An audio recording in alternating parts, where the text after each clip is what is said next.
ఏంట్రా ఏమైంది? నానా నువ్వు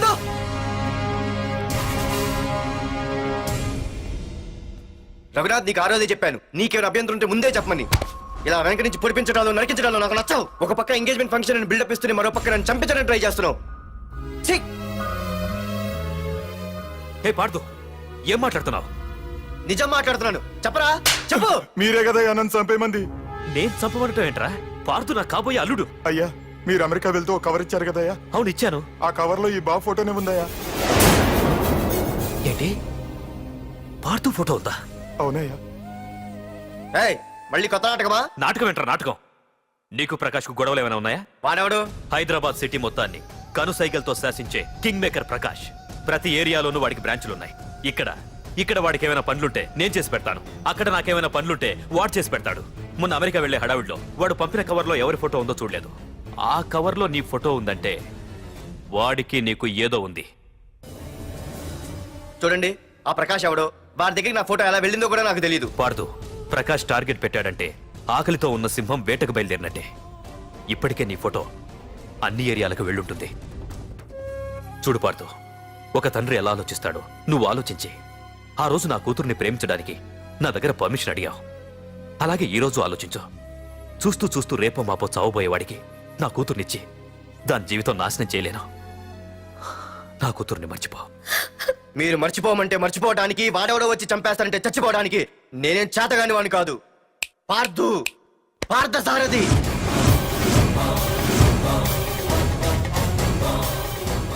నేను మామూలుగా దేనికి ఫిక్స్ అవ్వను. వన్స్ ఫిక్స్ అయ్యానంటే ఎవ్వడడ్డొచ్చినా డ్రాప్ అవ్వను. నేనే హైదరాబాద్ వెళ్తా, ఆ ప్రకాష్ ఎవడు వాడి సంగతి ఏంటో తేల్చుకుని వస్తా. మాధురి, పెద్దలు నిర్ణయించిన ముహూర్తానికి ఈ నెల 28వ తారీఖు రాత్రి 9:29 సింహాచలం గుళ్ళో మన పెళ్లి. ఇందులో ఏ మార్పు ఉండదు.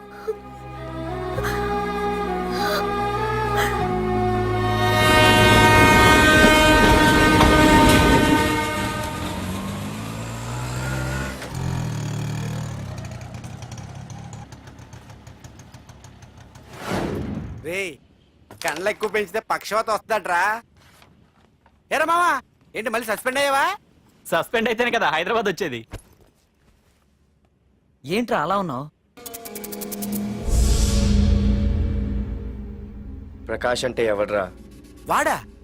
వాడెందుకురా ఇప్పుడు? నన్ను చంపడానికి ట్రై చేస్తున్నాడు. వాడు నిన్ను చంపడానికి ట్రై చేయడం ఏంట్రా? అదే నాకు అర్థం కావట్లేదు. ఒరేయ్, ఆ రోజు మార్కెట్ లో కొట్టావు చూడు, వాళ్ళు ప్రకాష్ మనుషులేరా? ఇవన్నీ వాళ్ళకి మామూలేరా. కొడతారు, కొట్టించుకుంటారు, చంపుతారు, చేస్తారు. అంతెందుకు, మన స్టేషన్కి వెళ్ళే దారిలో రోడ్డు పక్కన ఆ ప్రకాష్ తమ్ముని ఎవరో చంపి పడేశారు తెలుసా? పేపర్లు కూడా పడింది. రే, ఆ పేపర్ ఉందా?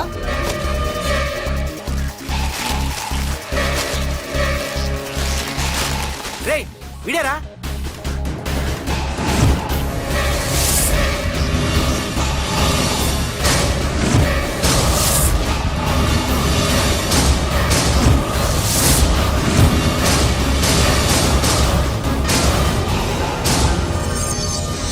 ఆ రోజు మా నాన్న ఫోన్ రాగానే నేను వైజాగ్ వెళ్ళటానికి స్టేషన్కి బయలుదేరాను. ఏ ఆటో ఆటో ఆటో!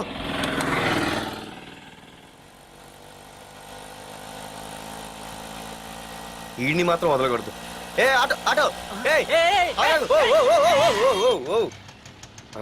బాబు, రైల్వే స్టేషన్కి వస్తావా? సవారీ ఉంది సార్. వీడు సవారీ. Sorry sir. సార్, మీరు ఎక్కడ దాకా వెళ్తున్నారు సార్? ఈస్ట్ మారేడుపల్లి. సార్, కొంచెం స్టేషన్ దాకా లిఫ్ట్ ఇస్తారా? నా ట్రైనింగ్ టైం అవుతుంది. సరే సరే, ఎక్కు. Thank you sir. సార్, మీ పేరేంటి సార్? రైల్వే స్టేషన్కి వెళ్ళడానికి పేరు అవసరం లేదనుకుంటా. ఏదో కొంచెం టైం పాస్ కావాలి కదా. నీ పేరేంటి? నా పేరు పార్థు. రామ్, జానకి రామ్. సార్, మీరు ఏం చదువుతున్నారు సార్? Second class. పెద్ద తర్వాత ఏమవ్వాలనుకుంటున్నారు? ఏపీజే అబ్దుల్ కలాం. అబ్బో, ఎవరైనా డాక్టర్ ఇంజనీర్ అవ్వాలనుకుంటారు. మీరేంటి సార్ ఏకంగా రాష్ట్రపతి పోస్ట్ కి ఎసరు పెట్టారు? అంతకన్నా పెద్ద పోస్ట్ ఉందా?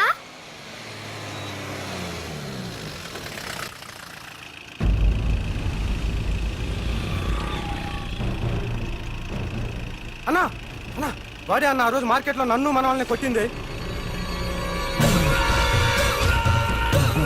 ఆ ఆడు మన ఏరియాకి వచ్చి మనల్నే కొట్టాడంటే అది మన ఇజ్జత్కే సవాలన్నా. అన్ని వేసేయాలన్నా.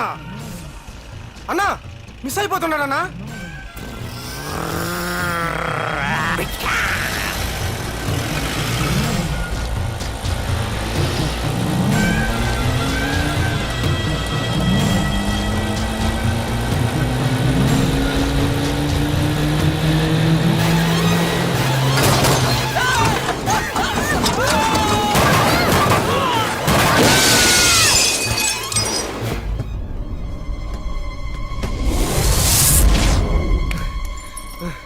చిన్న రే చిన్న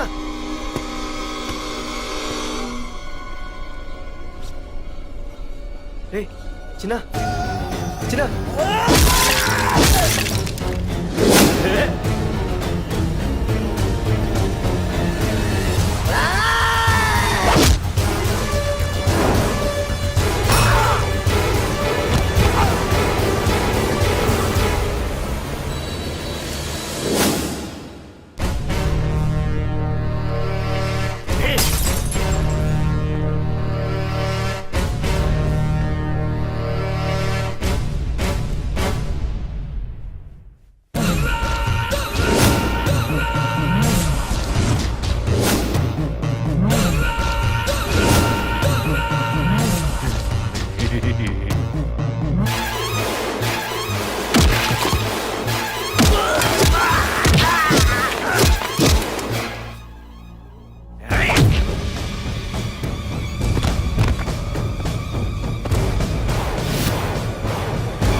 ఆ తర్వాత బాబుని హాస్పిటల్లో అడ్మిట్ చేసి నేను వైజాగ్ వెళ్ళిపోయాను.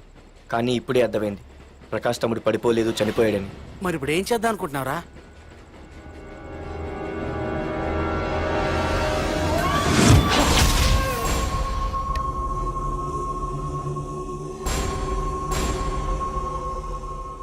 బాగున్నాడు కదరా కుర్రాడు. అవనా చాలా స్మార్ట్గా ఉన్నాడు.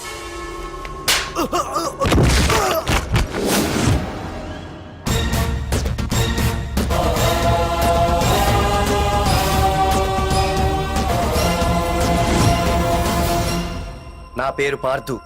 నువ్వు వెతుకుతున్నది, చంపించాలని ట్రై చేస్తున్నది నన్నే. నేను ఈ తమ్ముని కావాలని చంపలేదు, అది అనుకోకుండా జరిగింది.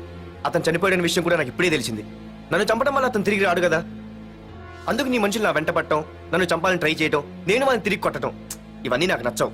నీ తమ్ముడు చనిపోయినందుకు నువ్వెంత బాధపడుతున్నావో, పొరపాటున నా చేతిలో ఒకరు చనిపోయినందుకు నేను అంతే బాధపడుతున్నాను. అందుకే ఈ విషయం ఇక్కడితో వదిలేస్తే ఇద్దరికీ మంచిది. అర్థం చేసుకో. అర్థం చేసుకున్నాను. నిన్ను తప్పుగా అర్థం చేసుకున్నాను, చాలా తప్పుగా. నా తమ్ముణ్ణి చంపినవాడు నాకు భయపడి ప్రాణభయంతో ఎక్కడో దాక్కునుంటాడనుకున్నాను. కానీ చంపింది నేనే అని చెప్పే దమ్మునవాడు అనుకోలేదు. చూస్తా, నీ దమ్మేంటో ఇప్పుడు చూస్తా. ఒరేయ్ తమ్ముడు, చూసావా, మొదటిసారి వీడు నిన్ను చంపినవాడు నా ముందుకొచ్చాడు. ఈ రోజే వీడిని ముక్కలు ముక్కలుగా నరికి నీ రుణం తీర్చుకుంటా. రేయ్, వేసేయండి వాడిని.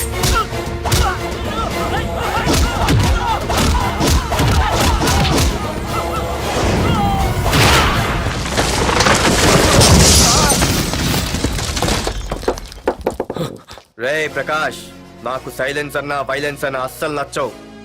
పొర్రపాటున మొదలు పెట్టానంటే కథలు కథలుగా చెప్పుకుంటారు. రేయ్ పార్దు, ఇంకొకసారి నువ్వు ఈ పార్దుని తలుచుకుంటే నీ చావుని నువ్వు తలుచుకున్నట్టే.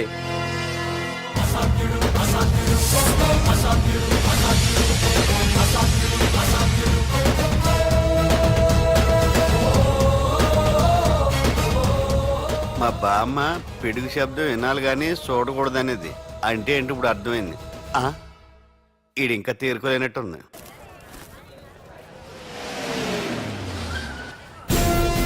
ఎక్కడి నుంచి వస్తున్నావు? నాకు తెలుసు, ప్రకాష్ దగ్గర నుంచి కదూ.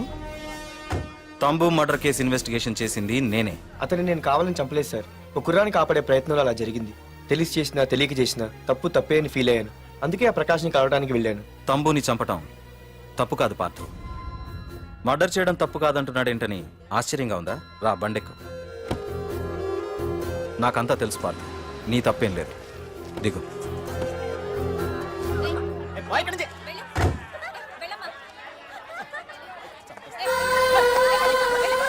ఆమె ఎవరో తెలుసా? నాకంటే ముందు నా పోస్టులో ఉన్న పోలీస్ ఆఫీసర్ భార్య. తన కళ్ళ ముందే తన భర్తని ఆ తంబుగాడు అతి దారుణంగా నరికి చంపేశాడు. అది చూసి ఆవిడ పిచ్చిదైపోయింది.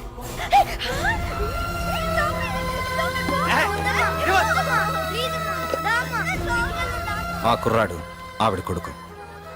చదువుకుంటూ ఆడుకోవాల్సిన వయసులో తన పిచ్చి తల్లిని జాగ్రత్తగా చూసుకోవడానికి రోడ్డున పడ్డాడు. ఆ పెద్దాయన్ని చూడు. 6 సంవత్సరాల క్రితం తన కూతురి పెళ్లి కోసం బట్టలు కొనడానికి కూతురుతో పాటు సిటీకి వచ్చాడు. తంబుగాడు ఆ అమ్మాయిని ఎత్తుకుపోయాడు. ఆ రోజు నుంచి ఈ రోజు వరకు తన కూతురు ఉందో లేదో తెలియకపోయినా ఎప్పటికైనా తిరిగి ఇవ్వకపోతారా అన్న చిన్న ఆశతో ఈ సిటీలో ఉండిపోయాడు. వీళ్లే కాదు పార్థు, ఒక్కసారి అటు చూడు. పశువులు కూడా ఉండలేని ఈ మురికి నీళ్ల పక్కన వీళ్ళెందుకుంటున్నారో తెలుసా? ఆ ప్రకాష్ గాడు తన తమ్ముడి పేరు మీద మల్టీప్లెక్స్ కట్టడానికి వీళ్ళుండే ఇళ్లని ఖాళీ చేయించి తన సొంతం చేసుకున్నాడు. వాణ్ణి ఎదిరించలేక, వేరే దారి లేక వీళ్ళంతా ఈ దుర్భరమైన జీవితాన్ని గడుపుతున్నారు. ఇప్పుడు చెప్పు పార్థు, తంబుని చంపడం తప్పని ఇంకా నువ్వు ఫీల్ అవుతున్నావా? నువ్వు అడగచ్చు, ఇన్ని జరుగుతుంటే మీరేం చేస్తున్నారని. మా అధికారమే మాకు అడ్డమైంది. ప్రకాష్ గారిని టచ్ చేస్తే చాలు మినిస్టర్స్ నుంచి ఫోన్ కాల్స్, ఒక్కడుగు ముందుకేస్తే చాలు వెనక్కి రమ్మని హైకమాండ్ నుంచి ఆర్డర్స్. నా దృష్టిలో ప్రకాష్ని అరెస్ట్ చేయకపోవడం ఎంత తప్పో నిన్ను అరెస్ట్ చేయడం కూడా అంతే తప్పు. ఇదిగో నీ పర్స్. తంబు డెడ్ బాడీ దగ్గర దొరికింది. పార్థు, నిశ్చింతగా ఊరెళ్ళి నువ్వు ప్రేమించిన అమ్మాయిని పెళ్లి చేసుకుని హ్యాపీగా ఉండు. చూడు, నిన్ను నువ్వు రక్షించుకోవడానికి ఆ ప్రకాష్ని గాని వాడి మనుషుల్ని గాని ఏమైనా చేయి. నీ వెనక నేనున్నాను. Wish you all the best.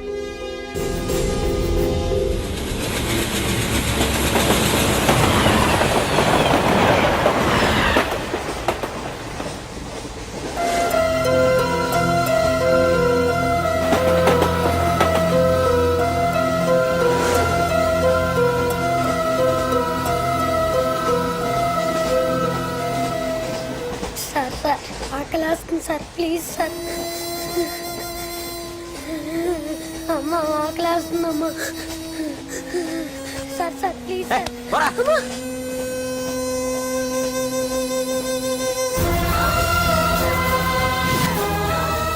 APJ Abdul Kalam. రే చిన్న, రే చిన్న, రే ఏంద్రా నీకు? ఏంటి ఇలా ఉన్నావు? ఏమైందో చెప్పరా? చెప్పు. వాట్?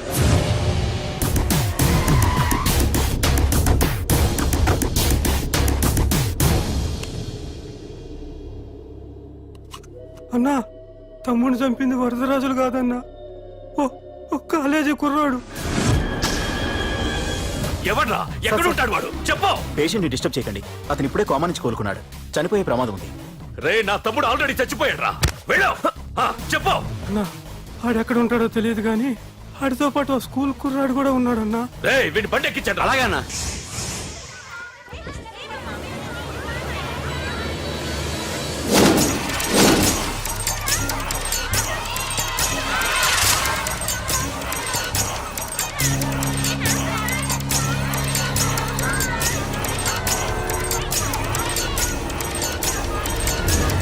అన్నా, ఆ కుర్రాడే అన్నా.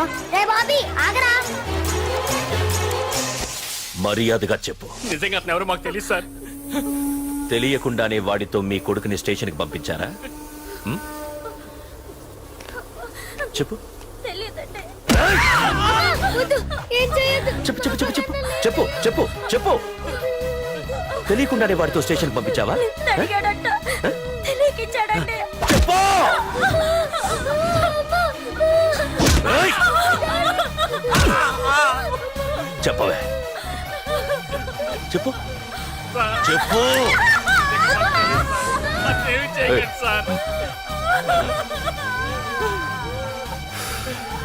ఇప్పుడు చెప్తా చెప్పు చెప్పు చెప్పు తెలీదా చెప్పు చెప్పు ఏయ్! చెప్పు ఏయ్! ఏయ్, చెప్పు ఇప్పటికైనా చెప్పవే ఓడు నా చేతిలో చావాలి చెప్పు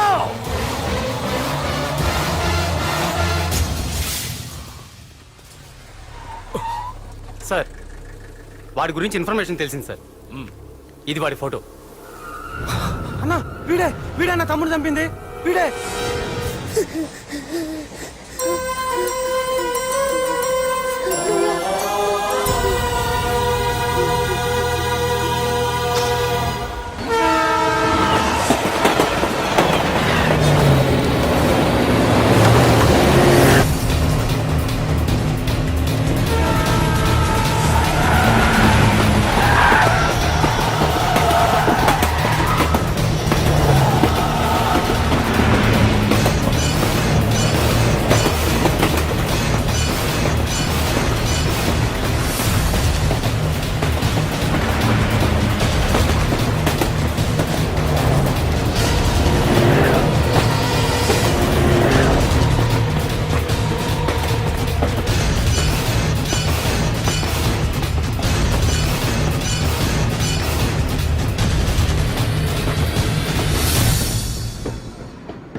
అయ్యో మన భోగిలు విడిపోయాయి.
నిన్ను తలుచుకుంటే చావును తలుచుకున్నట్ట. అంత మగాడివా? ఇప్పుడు తలుచుకోరా ఎవరిని తలుచుకుంటావు.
గురించైనా ఒకసారి ఆలోచించు ప్రకాష్. ఇప్పుడు నా ఆలోచన, ఆవేశం అంతా పార్థుగాడి చావు గురించే.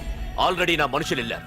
5 నిమిషాల్లో వాడిని కాదు, వాడి శవాన్ని తీసుకొస్తాను.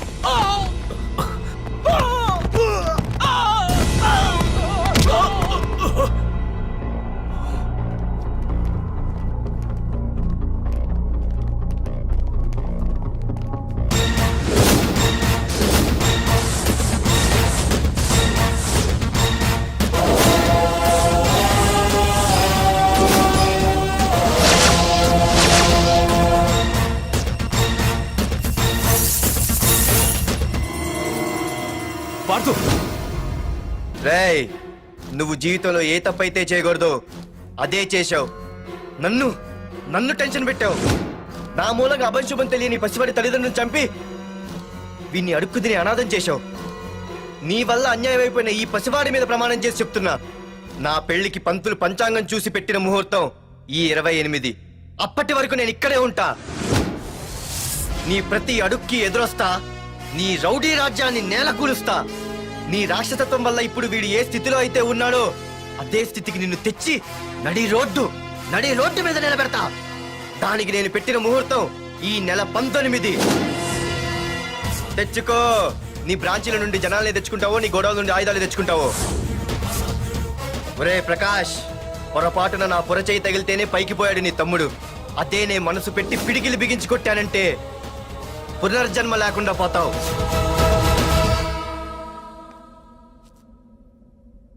మళ్ళీ చెబుతున్నా, నేను ఒంటరి. నీ మనుషులు 100లైనా 1000లైనా ఏరి పారేస్తా.